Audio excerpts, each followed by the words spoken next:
Hello বন্ধুরা, কেমন আছো সবাই? তো সকাল এখন 8টা মতন বাজে, বাড়ির কাজকর্ম প্রায় শেষ। এবারে চলে এসেছি যে দেখো রুমে বিছানার চাদরটা পাল্টে নেব। আর ছেলে এখানে দেখো কীরকম শুয়ে আছে। তো ওর এখন স্কুল ছুটি আছে গরমের 1 মাস, পুরো 1 মাস এখন স্কুল ছুটি। তো সকালবেলায় টিউশন নেই, অনেক সকালেই উঠেছে, দাঁত টাত মেজে খাওয়া দাওয়া করে পড়তে বসেছিল। তো এখন হচ্ছে কি বলো তো, গরমের ছুটি পড়ে গেছে স্কুল, তো সকালবেলায় টিউশন নেই, ওর যা টিউশন থাকে ওই হচ্ছে বিকেলে আর রাতের দিকে।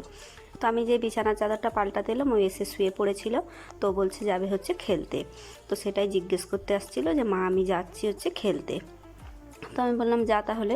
তো চলো তাহলে যে তাড়াতাড়ি করে বিছানার চাদরটা পাল্টে নিই, আর তারপরে হচ্ছে ঘরটা একটু ঝাঁট দিয়ে দেবো, তারপরে যাব হচ্ছে ছাদে কাচতে।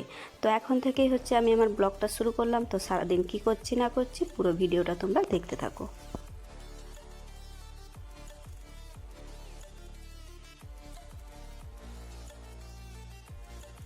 তো অনেকক্ষণ হলো জামা কাপড় কেচে করে নিচে চলে এসেছি, তারপরে সকালের খাওয়া দাওয়াও কমপ্লিট হয়ে গেছে। আর এখন এই যে দেখো দুপুরের জন্য রান্না হচ্ছে। আর আজকে দুপুরে হচ্ছে আমাদের বাড়িতে veg biryani. Chicken mutton biryani অনেকবার হয়েছে, কিন্তু ভেজ বিরিয়ানি এই প্রথমবার আমাদের বাড়িতে বানানো হচ্ছে। তো খেতে কিন্তু বেশ ভালোই লাগবে, মানে এই প্রথমবার তো খাবো। তো অনেকক্ষণ হলো, এখন দুপুর 1টা মতন বাজে। আর এই যে দেখো বিরিয়ানিটা বেশ মানে হয়ে গেছে। তো সবার খাওয়া দাওয়া কমপ্লিট হয়ে গেছে, চলো এবারে তাহলে আমরা খাওয়া দাওয়া করে নিই। তো দুপুরের খাওয়া দাওয়া কমপ্লিট হয়ে গেছে, আর এবারে হচ্ছে বিকেল বাজে কটা, ওই 3টে থেকে 3:30 মতন বাজে। তো নিচে চলে এসেছি, আর এখানে দেখো দুজনের কাণ্ড। কদিন আগে একটু বৃষ্টি হয়েছিল, তো বৃষ্টি হতে একটু ঝড়ও হয়েছিল, তো সেই কারণে পেঁপে গাছ যে দুটো ছিল, তো সেই পেঁপে গাছগুলো পড়ে গেছে। তো পড়ে গেলে ওগুলো হচ্ছে মানে পরিষ্কার করে দিচ্ছে। আর এখানে হচ্ছে নতুন কিছু পেঁপে গাছ নিয়ে এসছে, সেগুলোই লাগানো হবে। কোনখানে আনছো গাছগুলা, কোথায়?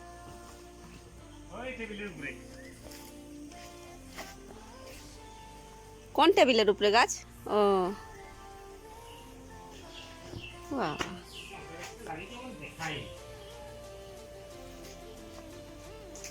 5টা গাছ আছে না? 5টা 5 রকমের গাছ। একটা লাল আছে, আর এটা বেশি ধরবে 2-3 কিলো সাইজ, আর একটা 5 কিলো। 2-3 কিলো 5 কিলো সাইজের ধরবে? একটা লাল আছে আর 3টা তোমার এই আছে। সফেদা গাছটা বললে যে ফুল আসছে, কই? ওহো, এইখানে ছোটটা।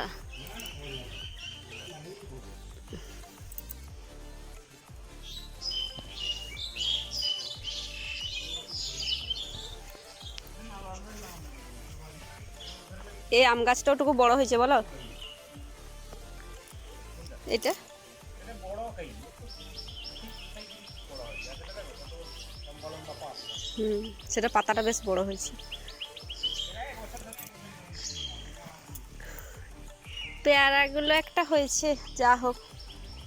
এটা তো ছিল। হুম।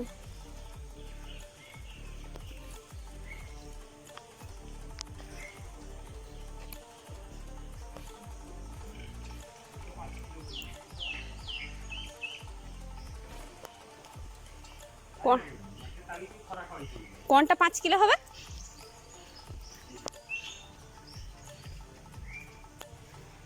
4 kilo 5 kilo size. 4 kilo 5 kilo সাইজের পিপা হবে। আর লাল পিপা গাছ কোনটা? কোনটা বলতে পারবো না। এইটাই মনে হয় হবে। এটা 2-3 কিলো এটা। আর এখানে লাল পেঁপে কোনটা আছে? একটা লাল আছে, আর এই 3টা একই আছে।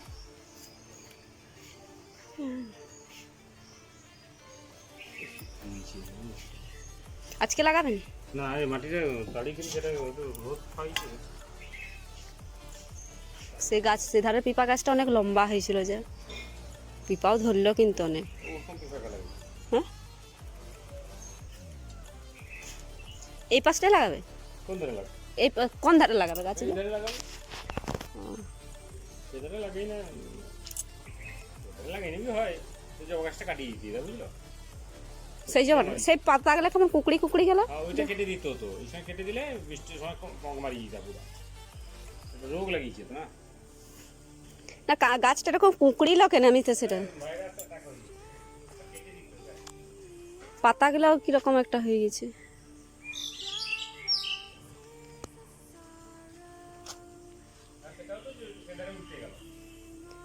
কোনটা সেটা যে সেটা ডাব ডাব ডালাটা পড়ছিল যে তারপর তারপরে ডাব ডালাটা সেদিন তো দিদি কাটলো ডাব ডালাটা।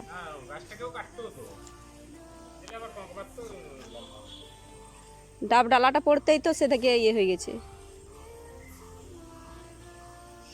কালকে অনেকগুলা জবা ফুল ফুটবে। এই পাশে আছে সেই কোনটা?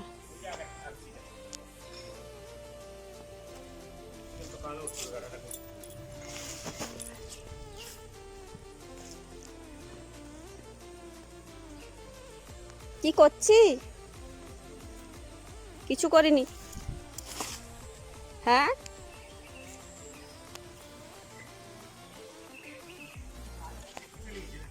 চিকু গেছে। আর এই যে দেখো সন্ধেবেলায় দিদি এখন এখানে বানাচ্ছে আম তেল। কদিন আগে আম নিয়ে এসেছিলো বাজার থেকে, সে আমগুলো কী বলতো নুন আর হলুদ মাখিয়ে একটা হাঁড়ির মধ্যে রেখে দেওয়া হয়েছিল। তো তারপরে রোদে দুদিন দেওয়া হয়েছিল। তো আজকে ওই আম তেলটা বানিয়ে নিচ্ছে। তো প্রথমে আমগুলোকে এনে একটু কড়াইতে তেল দিয়ে প্রথমে ভেজে নিয়েছিল, তারপরে মশলা করে আমটাকে মাখিয়ে এবারে জারের মধ্যে দিয়ে দিয়েছে। আর তারপরে কি বলতো তেল গরম করে হাতটা হালকা হালকা গরম থাকবে তেলটা, সেরকম তেলটা এর মধ্যে দিয়ে দেবে। আর তেলটা দিলে কি বলতো আমগুলো বেশ সুন্দর সিদ্ধ হয়ে যাবে।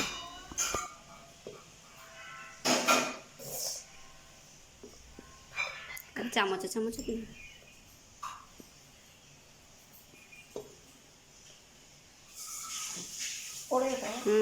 না পড়েনি, নিচে পড়েনি, দাও।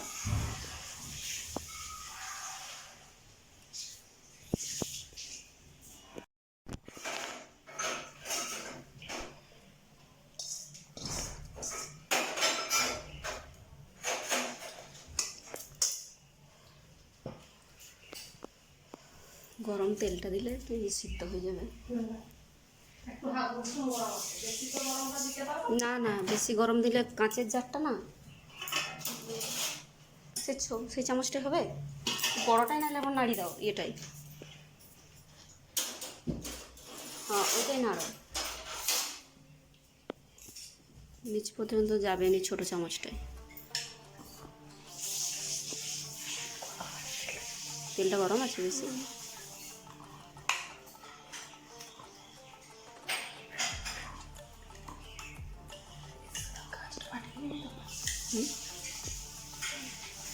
অনেক গরম মনে হচ্ছে।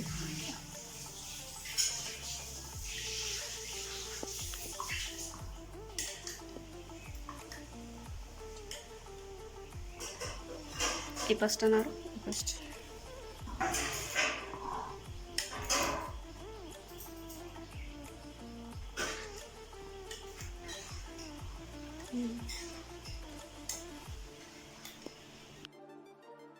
আর এই যে দেখো আম তেলটা বানানো হয়ে গেল। আর সত্যি কথা বলতে কি আম তেলটা কিন্তু মুড়ির সঙ্গে খেতে প্রচুর প্রচুর ভালো লাগে, আমার কিন্তু বেশ ভালো লাগে। তো কাদের কাদের এই আম তেল খেতে বেশ ভালো লাগে তো সবাই জানাবে। তো চলো তাহলে আজকের ভিডিওটা আমি এখানেই শেষ করছি। আর ভিডিওটা কেমন লাগলো তোমরা অবশ্যই কমেন্টে জানাবে। টাটা।